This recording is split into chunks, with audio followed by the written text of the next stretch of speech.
जय हिंद दोस्तों, मैं सुधीर से आपका अपना यूट्यूब चैनल संघर्ष सर पर स्वागत करता हूं। दोस्तों आज हम आप लोग को एक बहुत ही बड़ा हिस्ट्री चैप्टर लेकर आए हैं जिसका नाम है भारत में राष्ट्रवाद। तो मेरे चैनल पर आप बने रहिए, आपको मैं बहुत सारा बताऊंगा।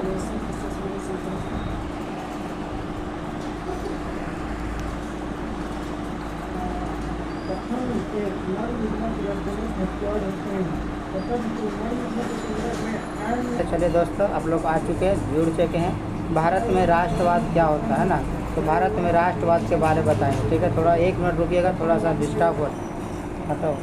जय हिंद दोस्तों, सब चीज़ मिल गया, वायरस भी मिल गया और ये भी मिल गया आप लोग को। तो इतिहास में बताने वाले हैं आप लोग को, इतिहास क्या होता है, इतिहास के पिता कौन होता है दोस्तों, इसके बारे में हम जानकारी देंगे। इसको थोड़ा ऊँचा करो, इतिहास की जानकारी नीचे से डालो। तो इतिहास की जानकारी आपको देंगे। इतिहास होता है क्या, हाँ ना, कैसे लोग इतिहास में पढ़कर अच्छे नंबर ला सकते हैं। बहुत सारे बच्चा बोल रहा था, कल हमको स्टूडेंट लोग बोल रहा था कि सर आप अपने से इतिहास भी पढ़ाइएगा थोड़ा थोड़ा। तो ठीक है, हम अपने लाइव में हम पढ़ा सकते हैं। ठीक है, ऐसे हम नहीं पढ़ाएंगे। ठीक है, तो आप बने रहिए मेरे चैनल पर और अच्छे तरह से लाइक और शेयर ज़रूर कर दें। ठीक है, एक लड़का बोल रहा है सर आप बहुत सुंदर लगे। ठीक है, जय हिंद। आगे बढ़ते दोस्तों, चलिए। तो सबसे पहले भारत के राष्ट्रवाद बताने हैं। सबसे पहले भारत में राष्ट्रवाद क्या होता है, देखिए। भारत में राष्ट्रवाद चालू नहीं हुआ था पहले। देखिए, सबसे पहले राष्ट्रवाद चालू होने की बात हुआ था तो यूरोप में हुआ था। ठीक है दोस्तों, कब हुआ था चालू हुआ, 1789 से, याद रखना। 1789 में भारत में 1779 में, याद रखें दोस्तों, 1779 में यूरोप में राष्ट्रवाद की भावना का विजय रोपण हुआ था। तो सबसे पहले यूरोप वाला देश हुआ था, वहाँ पर राष्ट्रवाद के बारे में बात हुआ था। ठीक है दोस्तों, अभी थोड़ा सा पानी पी लेते हैं।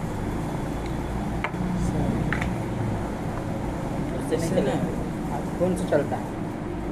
तो देखिए दोस्तों, 1789 में यूरोप में हुआ था, याद रखिएगा, यूरोप में राष्ट्रवाद हुआ था।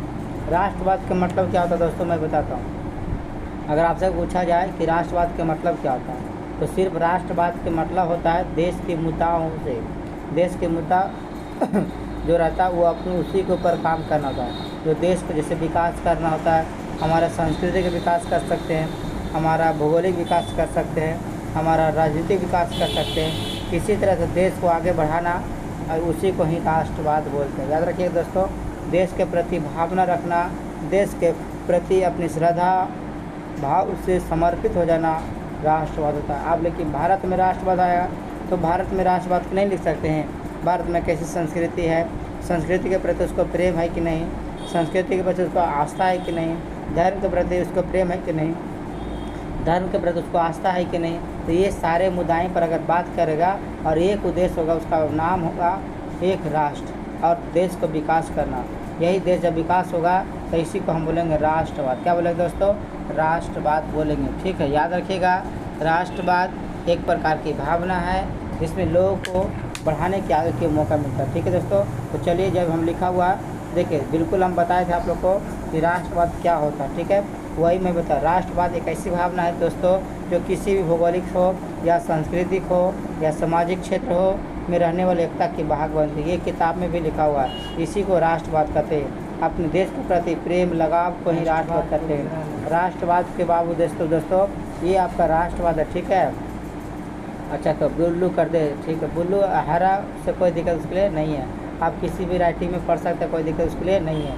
लाल करेंगे तो आप बोले लाल करिए, ब्लू करिए तो आप ब्लू करने बोलेंगे।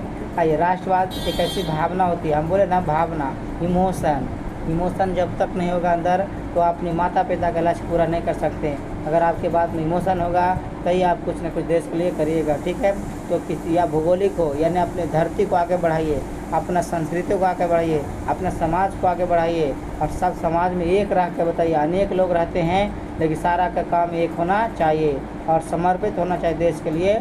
जब आप समर्पित हो गए देश के तो इसी को हम लोग क्या बोलते हैं दोस्तों, राष्ट्रवाद। ठीक है, राष्ट्रवाद के प्रति होता है दोस्तों,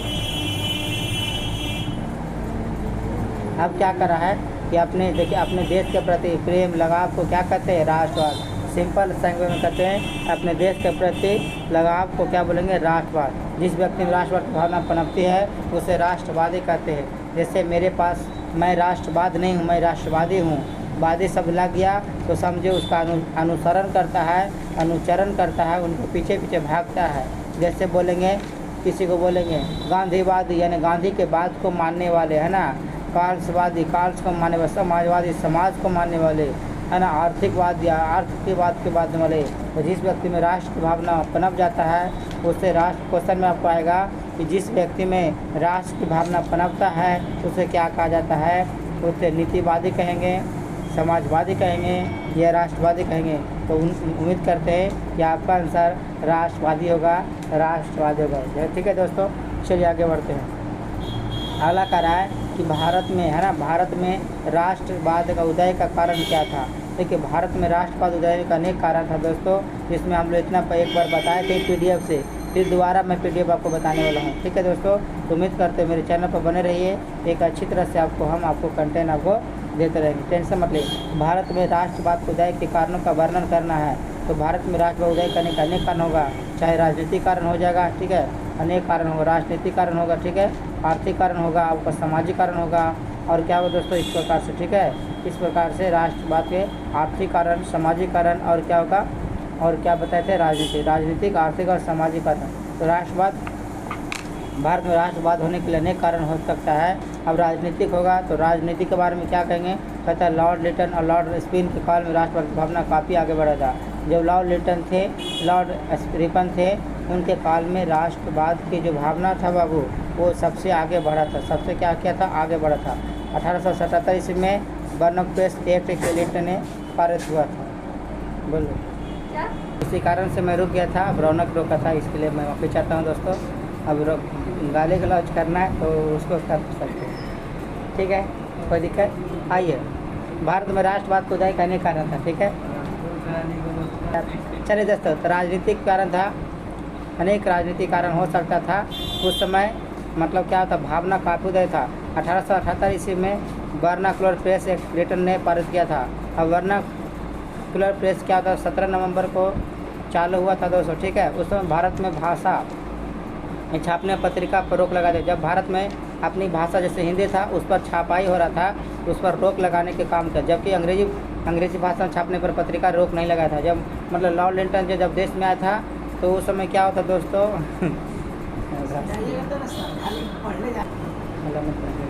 तो दोस्तों लॉर्डन साहब थे, लॉर्ड लिटन और लॉर्ड स्पिन के काल में राष्ट्र भाव की भावना काफ़ी बढ़ रही थी।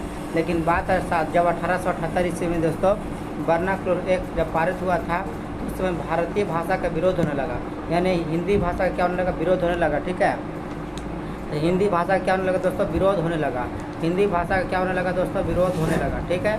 हिंदी भाषा का विरोध होने लगा, जबकि अंग्रेजी भाषा का क्या होने लगा, समर्थन होने लगा, ठीक है। तो बताइए, तो ये राजनीतिक मुद्दा है कि नहीं। देखिए, हम लोग हिंदी वाले भाषा है तो हम हिंदी वाला भाषा को हम विरोध क्यों करेंगे, बताइए आप ही। हम लोग जब हिंदी वाला भाषा हैं तो हिंदी भाषा का विरोध करेंगे नहीं, अंग्रेजी भाषा का विरोध कर सकते थे।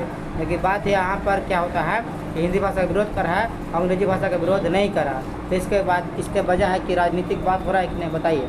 तो ये राजनीतिक बात था कि हिंदी भाषा को छापने पर विरोध कर रहा है और अंग्रेजी भाषा को छापने विरोध नहीं करा था। तो इस बात पर लेकर मतलब जब विरोध हो, राष्ट्रवाद उदय का अनेक कारण हुआ था। तो कारण मतलब क्या हुआ था, जबकि अंग्रेजी भाषा छापने पर पत्रिका पर रोक नहीं लगा, इस बात को लेकर भारतीय लोगों ने विरोध किया। तो जब विरोध करेगा तो हमारा भावना उत्पन्न होगा कि नहीं।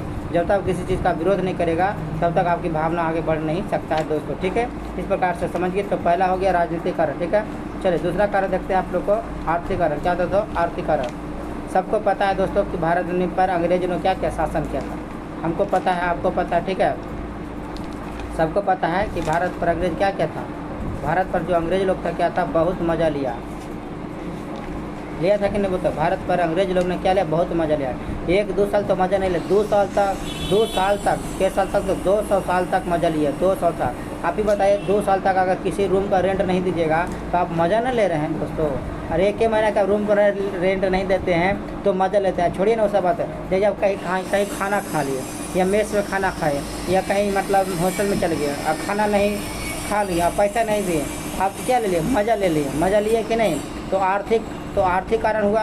एक आध दिन आप पकड़ा गए तो कुटा जाएंगे कि नहीं, बताइए। तो उसी से आर्थिक कारण होता है। भारत पर अंग्रेज लोग ने भी 200 वर्षों तक राज किया, यहाँ के संस्कृति को तोड़ने का काम किया, देश को लूटने का काम किया दोस्तों, देश को तोड़ने का काम किया दोस्तों। तो ये आर्थिक कारण था। भारत को उपनिवेश बना कर रखा और हमारे देश के नीति को तोड़ने के काम किया दोस्तों। भारतीय के लोग बहुत सारा प्रभावित हुआ। कुटीर उद्योग लगभग समाज जितना सा छोटा छोटा उद्योग था, पंखा बनाना, टेबल बनाना, स्वेटर बनाना, पावदानी बनाना, जितना सा सारा उद्योग क्या कर दिया दोस्तों, बंद कर दिया था। इतना सारा हमारे साथ अत्याचार किया था। अभी देखिए जब हम पढ़ाते हैं दोस्तों तो मेरे अंदर गर्म खून हो जाता है कि अगर उस समय हम रहते तो पहले हम दाँती काटते भर पेट, ऐसे हम लोग सोचते थे। ठीक है, मारते उसको बहुत है, मार गोली से उड़ा देते। लेकिन सोचिए दोस्तों, जब हम लोग को दादा परदादा रहते थे तो कैसे जिए बोले के। आज हम लोग को थोड़ा सा कोई मारता है, गाली देता है तो तुरंत मारने पर दौड़ते, दम लगता है, लड़ना मारने पर पड़ जाते, जान देने के बात करते। जैसे आपको कोई भाई के मार दिया, ठीक है, तो मारने पर तुले हो जाते हैं कि नहीं, बोलिए ऐसा ना दोस्तों, ऐसा बोलो ना, ऐसा। तो उसी प्रकार से देखिएगा, तो आज भारत लोग आर्थिक कारण था, मेरा पैसा ले लिया था और पैसा लेके पैसा नहीं दे रहा, तो ये आर्थिक कारण था दोस्तों। तो ये बहुत सारा बात है जो आर्थिक कारण हो सकता है। ठीक है, अगला समझिए।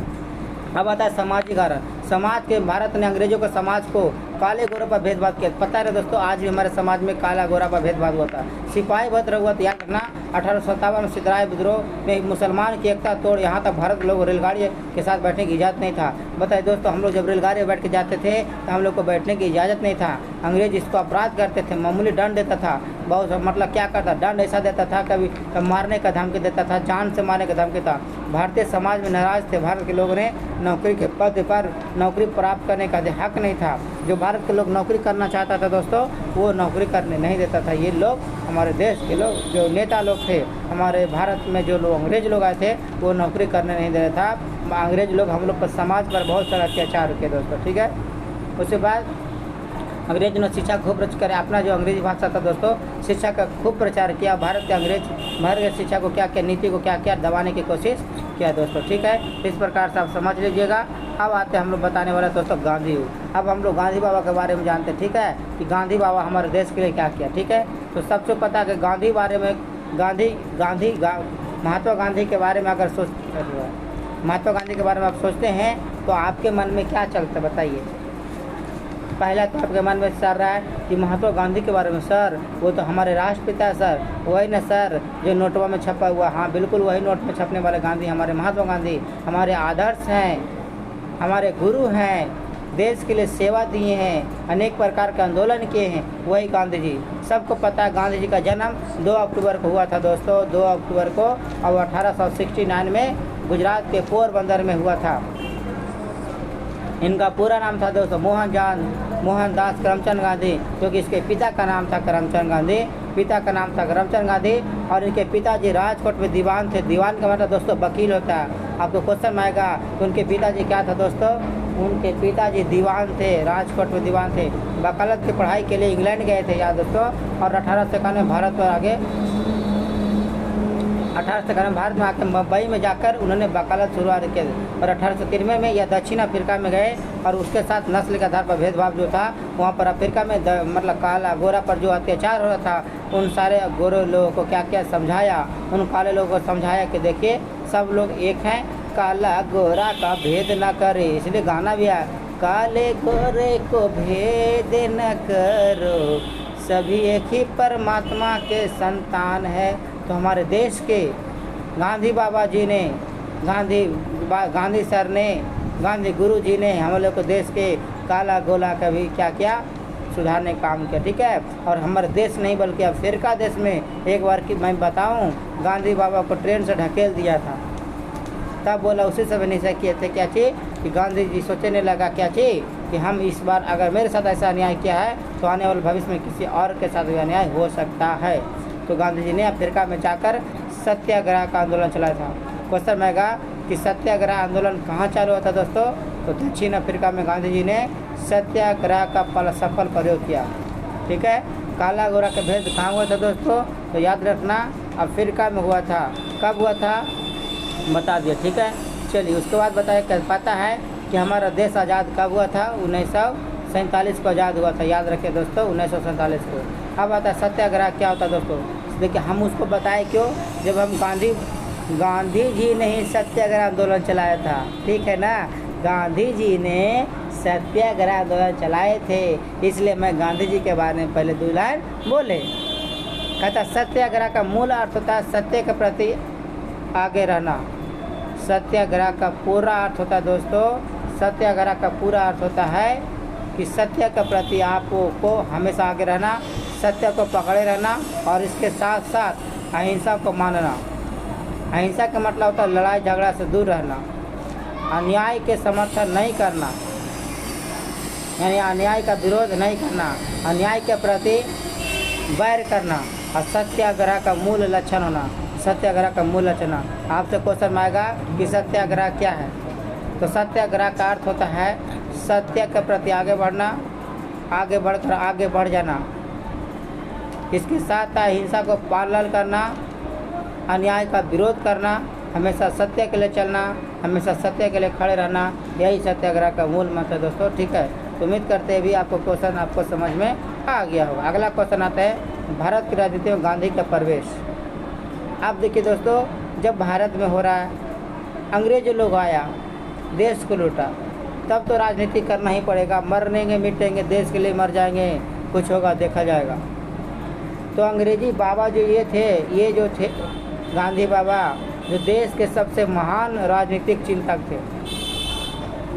ऐसे कहा जाता है जब महात्मा गांधी जब पढ़ने गए थे लंदन में, वहाँ वकालत की पढ़ाई किया और 1915 अफ्रीका भारत आया। अफ्रीका से भारत 1900 क्वेश्चन में आएगा कि अफ्रीका से भारत कब आए थे गांधी बाबा, तो कहेंगे 1915 में आए थे। शुरुआत में गांधी जी ने अंग्रेज़ों को सही मानते थे।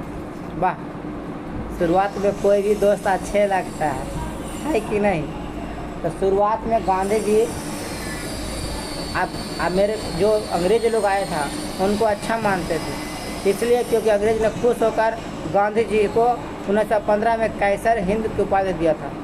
कैसर हिंद की उपाधि का मतलब दोस्तों कि आप बहुत अच्छे हैं। एवं 1916 में साबरमती आश्रम का स्थापना किया। देखिए, जब अंग्रेज लोग आए थे तो पहले दोस्ती का हाथ बढ़ाया था, जैसे हम रौनक से बढ़ाए थे। बाद में अत्याचार किया तो हम क्या करें, है कि नहीं। तो इस प्रकार से शुरू में गांधी जी अंग्रेज को लोगों को अच्छा लग रहा था, क्योंकि वो आश्रम बनाए थे, साबरमती आश्रम। साबरमती आश्रम कहाँ बना था दोस्तों? गुजरात में। याद रखिएगा, क्वेश्चन में आएगा कि साबरमती आश्रम कहाँ मिला था, कहाँ बना था, तो भैया गुजरात में मिला था। क्वेश्चन में आएगा कैसर हिंद किसे कहा गया है दोस्तों, तो कैसर ए हिंद गांधी जी को कहा गया है। शुरुआत में अंग्रेज लोग खुशी लगता था, किसके लिए, तो गांधी जी के लिए। भारत में गांधी जी कब लौटे थे अफ्रीका से? 1915 में लौटे थे। तो इस प्रकार से समझ गया। क्वेश्चन में गाँव आएगा दोस्तों कि महात्मा गांधी के राजनीतिक गुरु कौन था, तो महात्मा गांधी के राजनीतिक गुरु गोपाल कृष्ण गोखले था। याद रखना, गोपाल कृष्ण गोखले जो था दोस्तों वो राजनीतिक गुरु थे। याद रखिएगा दोस्तों, गोपाल कृष्ण गोखले। कहता है गोपाल कृष्ण गोखले ने सर्वप्रथम भारत को अच्छी तरह से जानने के उद्देश्य से गांधी जी को भारत भ्रमण करने का उपदेश दिया। जो गोपाल कृष्ण गोखले था दोस्तों, गोपाल कृष्ण जो गोखले थे ना, जो गोपाल कृष्ण जो गोखले थे, सर्वप्रथम भारत को अच्छी तरह से जाने का उद्देश्य दिया। गांधी जी को बोला था कि कि अच्छा तरह से भ्रमण करिए, है ना। गांधी जी ने बनारस हिंदू विश्वविद्यालय का उद्घाटन कर अवसर पर पहली बार सहज रूप से सामने आया। जब गांधी जी क्या था दोस्तों, गोपाल कृष्ण गोखले ने उनको बताया गांधी जी को कि आप भारत के भ्रमण करिए, और गांधी जी ने बताया बनारस हिंदू विश्वविद्यालय उद्घाटन किया। क्वेश्चन आएगा कि बनारस हिंदू विश्वविद्यालय का उद्घाटन कौन किया, तो हमारे गांधी बाबा किए थे। याद रखिएगा दोस्तों, समझ में आया। अगला क्वेश्चन देखिए, इस प्रकार से महल है, ये देखने को आपको ये सब देखने का नारा जा रहा है। कभी आप जाइए बनारस में तो ये सब आपको घूमने को मिलेगा। कभी आप तो गए नहीं हैं तो उम्मीद करते कभी आपको समय मिलेगा तो ये सब घूमिएगा, बड़ी मज़ा। ये विश्वविद्यालय है ना, हिंदू बनारस में पड़ता है दोस्तों, उत्तर प्रदेश पड़ता है। याद रखिएगा, यूपी में का बा तो यूपी में हिंदू विश्वविद्यालय बा। अब आप लोग जाइएगा यूपी में का बा तो हिंदू विश्वविद्यालय बा, वहाँ जाके आप घूमिए, मज़ा लीजिए, इंजॉयमेंट लीजिए, और मन करेगा तो उस यूनिवर्सिटी में नाम भी लिखा सकते हैं, पढ़ भी सकते हैं, क्योंकि जो गांधी जी ने उद्घाटन किया उसमें हम एक बार पढ़ के देखते हैं कैसा पढ़ाई होता है, आनंद विभोर हो जाएगा। आप लोग जाइएगा तो पक्का ये उम्मीद करते हैं कि आप लोग उत्तर प्रदेश कभी गए होंगे, लेकिन हिंदू विश्वविद्यालय आप नहीं देखेंगे जो गांधी बाबा ने उद्घाटन किया था। ठीक है, तो इस प्रकार से आप भी जाइएगा तो आप लोग उत्तर प्रदेश जाइएगा तो बिल्कुल आप हिंदू विश्वविद्यालय को देख के आइएगा जो गांधी जी ने उद्घाटन किए थे। अब आते क्वेश्चन, प्रथम विश्व युद्ध होता है क्या, इन सारे मुद्दों पर चर्चा करेंगे, क्योंकि जलियांवाला हत्याकांड जब बताएं उसको। प्रथम विश्व युद्ध यूरोप में होने वाला यह वैश्विक युद्ध था। प्रथम विश्व युद्ध हुआ था दोस्तों यूरोप में होने वाला यह पूरा विश्व का एक युद्ध था जो 28 जुलाई 1914 से 11 नवंबर 1918 तक चला। ऐसे इसको 1919 भी माना जाता है। ठीक है दोस्तों, इसे महान युद्ध या सभी युद्धों का समाप्त करने वाले युद्ध का नाम जाना था। तो क्वेश्चन आएगा महान युद्ध किसे कहते हैं, तो महान युद्ध होता है दोस्तों, महान युद्ध उसे कहते हैं जो सभी युद्ध को समाप्त करके पूरा देशों के समाप्त कर दे। इस युद्ध में दुनिया भर के लगभग 37 देश भाग लिया। क्वेश्चन में आएगा दोस्तों कि प्रथम विश्व युद्ध में कितना लोग भाग लिया था, कितना देश लोग भाग गया था, तो याद रखेगा 37 देश लोग ने युद्ध भाग लिया था। इस युद्ध में अनुमति 9 करोड़ लड़कों की मौत हुआ था। यह करोड़ दोस्तों तथा जब है ना ऐसा अनुमान किया जाता है 9 करोड़ लड़कों की मौत हुआ। युद्ध के प्रत्यक्ष परिणाम के रूप में 113 करोड़ नागरिक की मृत्यु लगभग कहता है दोस्तों 13 करोड़ नागरिक का मृत्यु हुआ, जबकि कहता लड़का का मृत्यु 9 करोड़ और प्रत्यक्ष रूप से देखा गया 1.3 करोड़ नागरिक की मृत्यु हुआ, जबकि 1918 में फ्लू महामारी में दुनिया भर में इतना करोड़ की मौत के कारण से हो गया था दोस्तों। उसके बाद जिसमें यूरोप में अनुवाद लगा था कि 26.4 लाख मौतें, संयुक्त राज्य में 6.7 लाख इतना लोगों का मृत्यु हुआ फ्लू से। तो दोस्तों क्वेश्चन यहाँ से आएगा कि प्रथम विश्व युद्ध कहाँ चालू हुआ था, यूरोप में। याद रखेगा प्रथम विश्व चालू कहाँ हुआ था, यूरोप में। इसका मुख्य उद्देश्य क्या था दोस्तों, लड़ाई करके दुनिया को समाप्त कर देना था। 28 जुलाई से चालू हुआ था 1914 से और 11 1918 तक चला था। इसे महान युद्ध भी कहा जाता है। इसमें आपको क्वेश्चन में आएगा कि कितना देश भाग लिया था, तो 37 देश भाग लिया था। बस यही मेन इम्पोर्टेंट है। कहाँ हुआ था तो कहेंगे यूरोप में हुआ था। बस ज़्यादा याद करने का आपको ज़रूरत नहीं है रौनक, समझे। जो भी समझ रहा है वही समझने की कोशिश कर, ठीक है।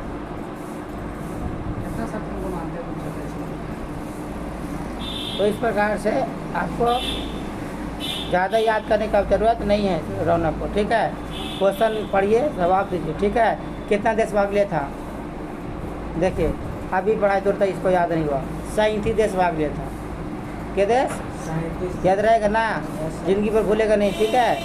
कब से चालू था, 1914 से लेकर 1918 था। यह एक ऐसा युद्ध था जो यूरोप में चालू था, जो पूरा दुनिया को समाप्त करना चाहता था। तो इसको वैश्विक युद्ध भी कहते हैं। चलिए क्वेश्चन समझ में आ गया। देखिए दोस्तों यही है जो युद्ध करवाने वाले थे। क्वेश्चन में 28 जून 1914 को गैब्रिएलो प्रिंसिपल ने सारोबाजी में ऑस्ट्रो हिरियंस वर्ष 800 फ्रांस में फटने सर्बिया ने ही हत्या कर दी, जिससे जुलाई संकट पैदा हो गया।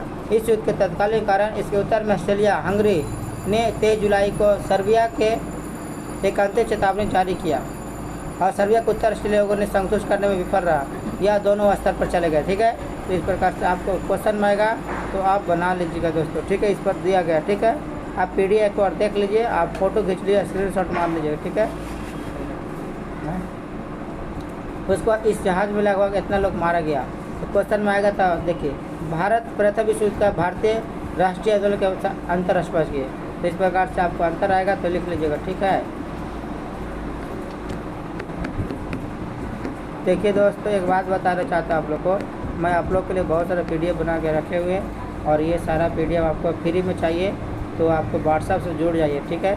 खिलाफत आंदोलन क्या, बिल्कुल क्वेश्चन आएगा। प्रथम विश्व युद्ध प्रांत में जब सुल्तान जिसे खलीफा कहते थे वो इस्लामी दुनिया का राजनीतिक था, ठीक है। माना जाता है कि अपमान के खिलाफ भारतीय मुसलमानों के खिलाफ आंदोलन किया था, ठीक है। तो ये प्रकार से खिलाफ आंदोलन होगा। चंपारण सत्याग्रह के बारे में लिखना रहेगा आपको, ठीक है। चंपारण सत्याग्रह रावलेट क्या है तो उसके बारे में लिखना रहेगा। तो देखिए इस प्रकार से आपको हम लोग अगर आपको PDF चाहिए तो कमेंट करिए, आपको PDF मिल जाएगा, ठीक है। इस प्रकार से आप लोग को नेक्स्ट वीडियो में फिर से पढ़ाएंगे आप लोग को अच्छा से, ठीक है। तो इस प्रकार से हम थक गए हैं दोस्तों, आप थोड़ा सा अब हम नेक्स्ट वीडियो में फिर से हम आप लोग को क्वेश्चन को लेके आएंगे और पढ़ाने की कोशिश करेंगे, ठीक है। बाय।